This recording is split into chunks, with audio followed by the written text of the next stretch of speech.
First we drum, then we talk. Here we go.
Well, welcome everybody to this Friday's episode of the Circles of Rhythm Friday night meditation and drumming. My name is Julien Lepage, and I'm just so grateful to be here tonight. Another beautiful evening here in Calgary.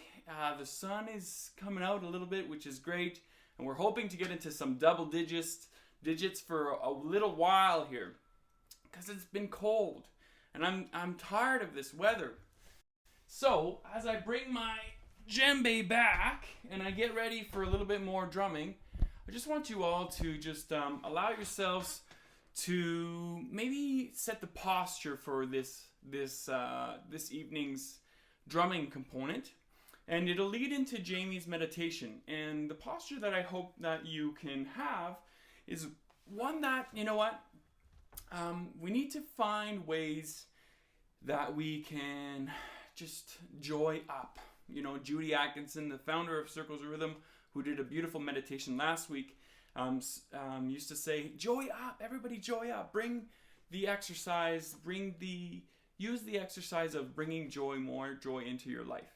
And so this sense of body awareness and being aware in terms of where your body is, and if your posture is downcast, your mood is gonna reflect that. And so find a posture and posture yourself physically, but also not just physically, because definitely there's benefits to being, having a positive approach and a positive posture and a looking up. It just has an impact on your mood. But not only that, it's the posture of your heart. Are you in a place or in a position where you're encouraging yourself to see the positive, see the joy, see the benefits of whatever's going on in the day-to-day life? Because there's a lot of beautiful things going on out there. If you're not following some of these things, there's things like the Good News Movement, which is a really cool thing to follow on social media, if that's something like that. But try your best to kind of, bring down or titrate or mediate how much you're watching of the news and of the negative news that's out there, because there's a lot of really positive things that are happening. People are taking their kids. I've been taking my kids out for walks, and they've been exploring. And today we saw 3 deer and a beautiful baby. It was a male woodpecker, and it was really cool to see. And that's something that you see once in a while, but we saw both in one day from a nice walk in nature. Obviously making sure that we had physical distancing down to a pat, but at the same time though, these are experiences that we're trying to promote things that are more important other than focusing on some of the challenges. So I'm just gonna put this here. hopefully you guys had some fun last week with some of the rhythms that we did. And let's just play a little bit and we'll see kind of what comes out.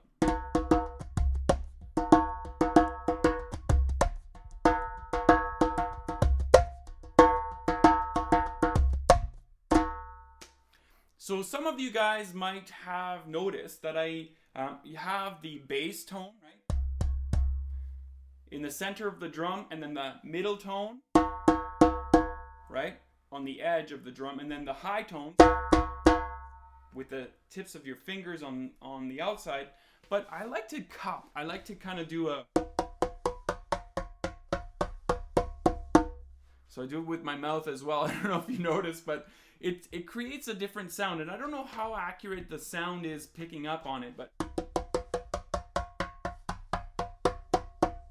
so essentially it's cupping your hand or placing your hand flat and muting the sound of the drum.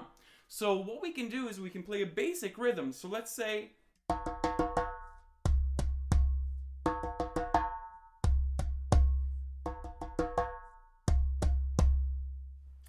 I can play the drum just like this. I can play the drum just like this. I can play the drum.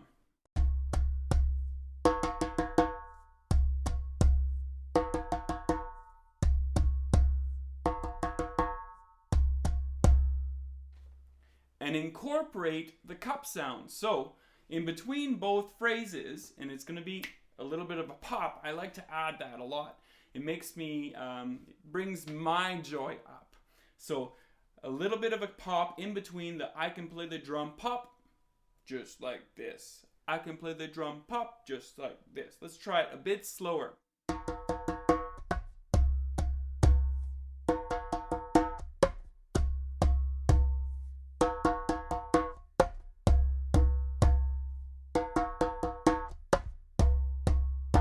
Let's try to speed it up a little bit.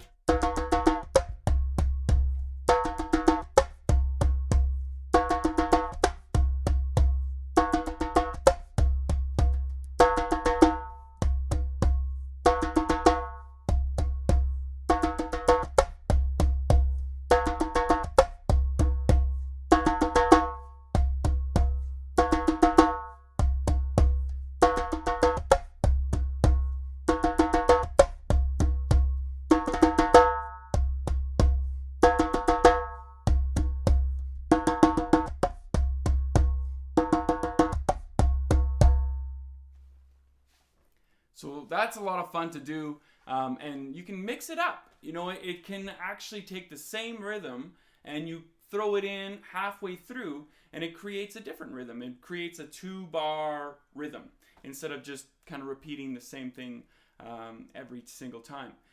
A lot of people say, Julien, how did you get so good at playing the drums? Guess what? Let me tell you a secret. I'm not that good. But I have a lot of fun. And I like to just kind of add a little tiny bit to each rhythm, especially in a progressive manner. So if you've ever experienced the community drum circle with circles of rhythm, you can attest to the fact that I really like to just build on one rhythm and then bringing on another rhythm and bringing on another rhythm and just extending it so that it becomes something that's quite big and powerful and intricate and things like that. But it starts with the basics, starts with that foundation. And today I started off with the bass drum, and that was a lot of fun, and I really like to have a strong foundation, a strong rhythm. So let's give an example of what it would look like to build.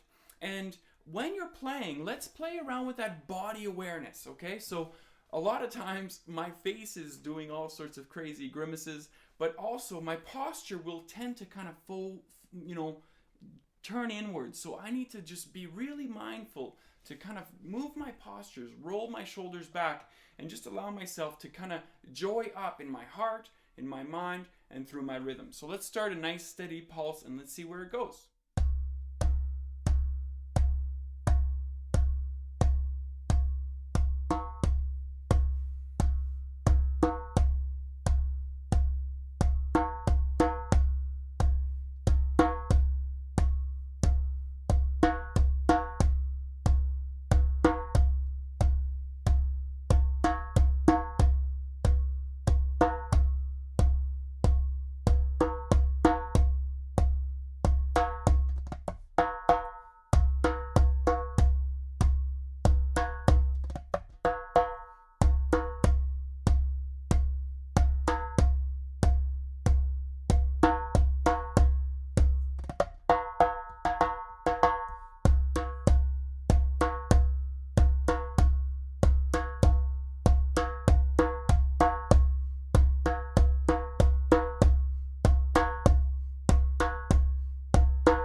And just like that, your rhythm becomes a song.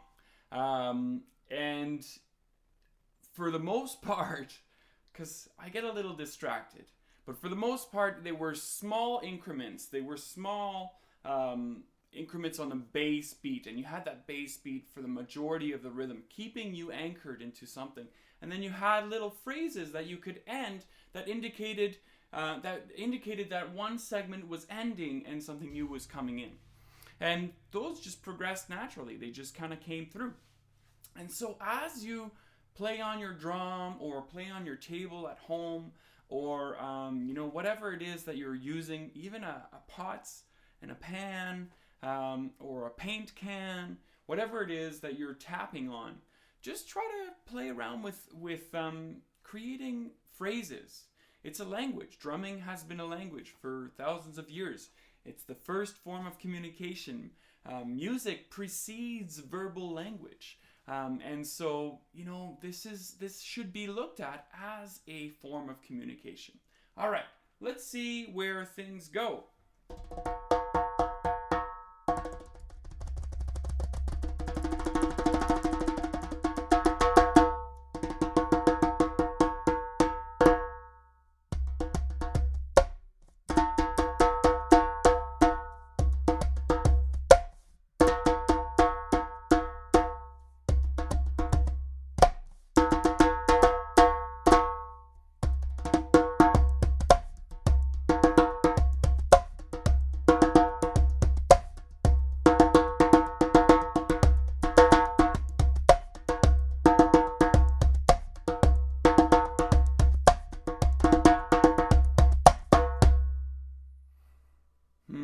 That makes me think. This rhythm is a lot of fun, and I kind of want to move my body to it. So why don't, if you don't have a drum, you can still participate by moving your body and just dancing. And how about this? In the next little while, after this stream is done, you can come back to the video and play the song or listen to it and take a little video of yourself dancing. And what we'll do is we'll incorporate that next week. We'll throw some little snippets of you dancing and moving. Difficult times call for furious dancing. I saw a quote like that. One of my friends is a movement expert, and he put that quote up a few times, and I really agree with that. So I want to see you move your bodies. I want you to dance. So here we go.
Let's just take a few deep breaths in, breathing in, and exhaling out.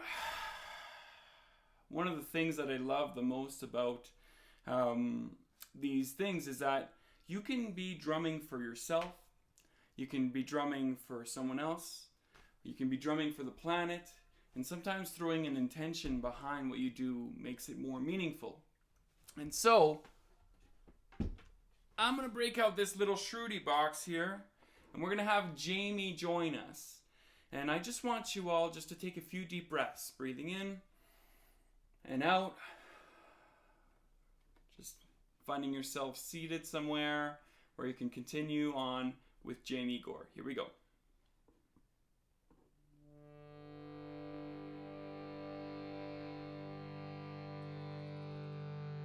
Hello everyone, my name is Jamie Gore, and and I am so excited to be able to be here with you all in this way.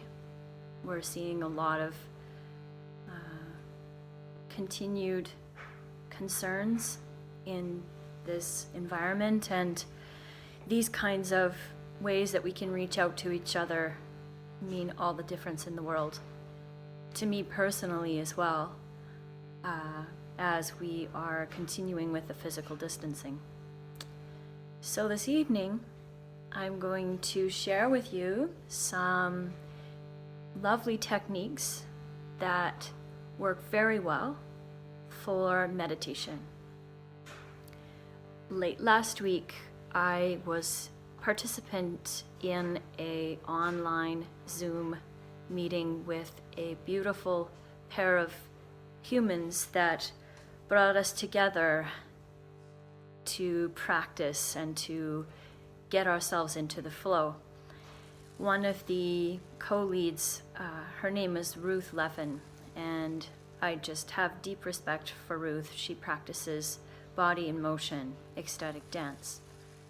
And I'd like to share with you something that she got us to do, and it can be very helpful.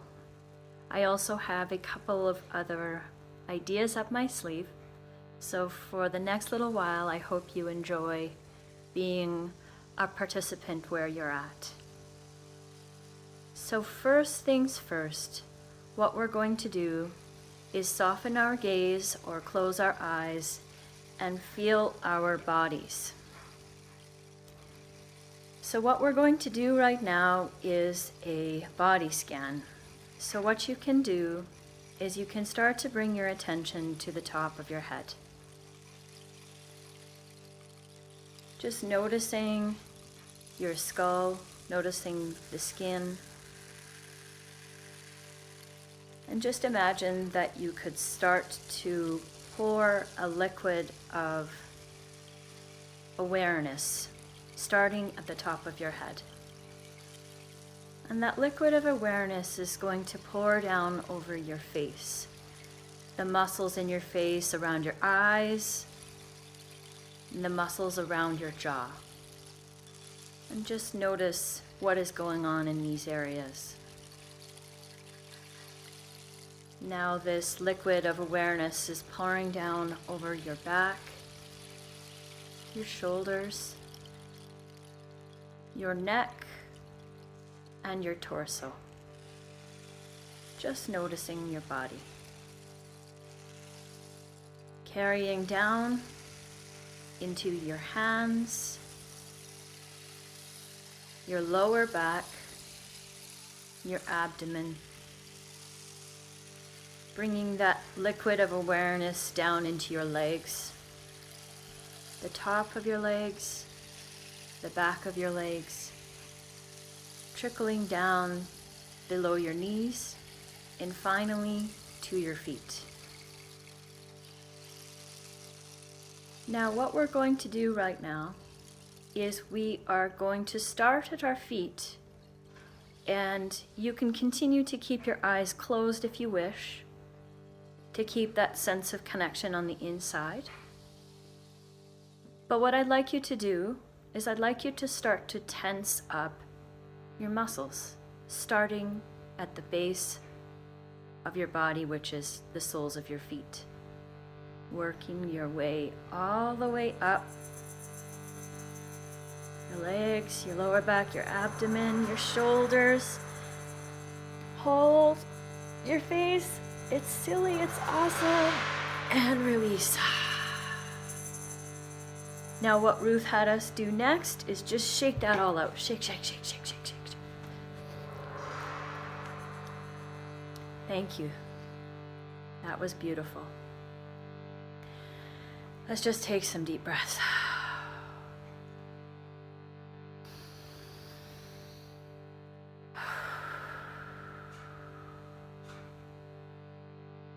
Now what we're going to do is soften our gaze once again, and if you want to, you can even close your eyes. Once again, bringing the attention into your body and noticing if it's different than when we started.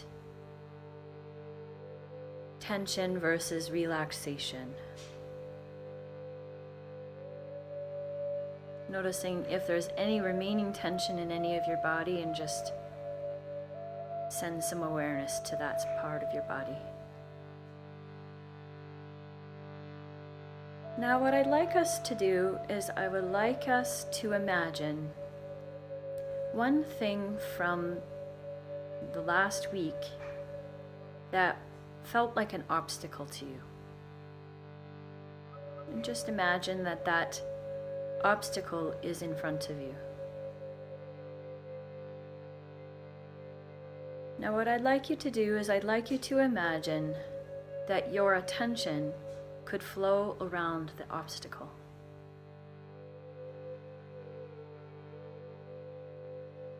You can even attach your breath to the flow. Just imagine that your attention could flow around the obstacle.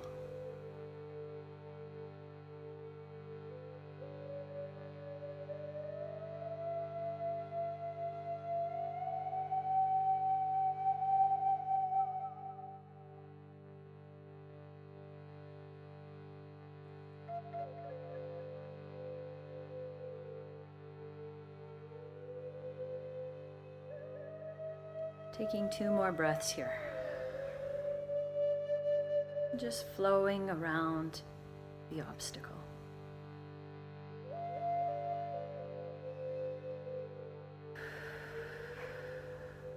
Now I'd like you to bring to mind somebody that you care about, and imagine that you could do this same practice for them.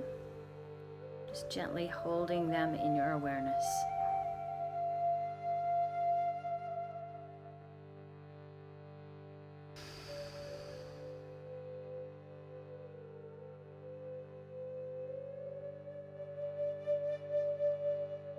Two more breaths here.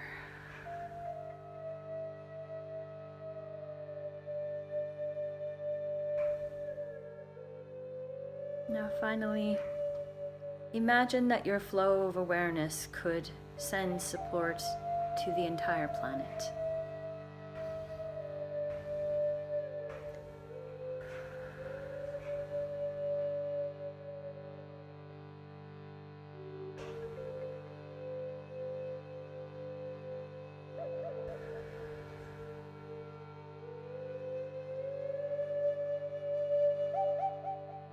One more breath here.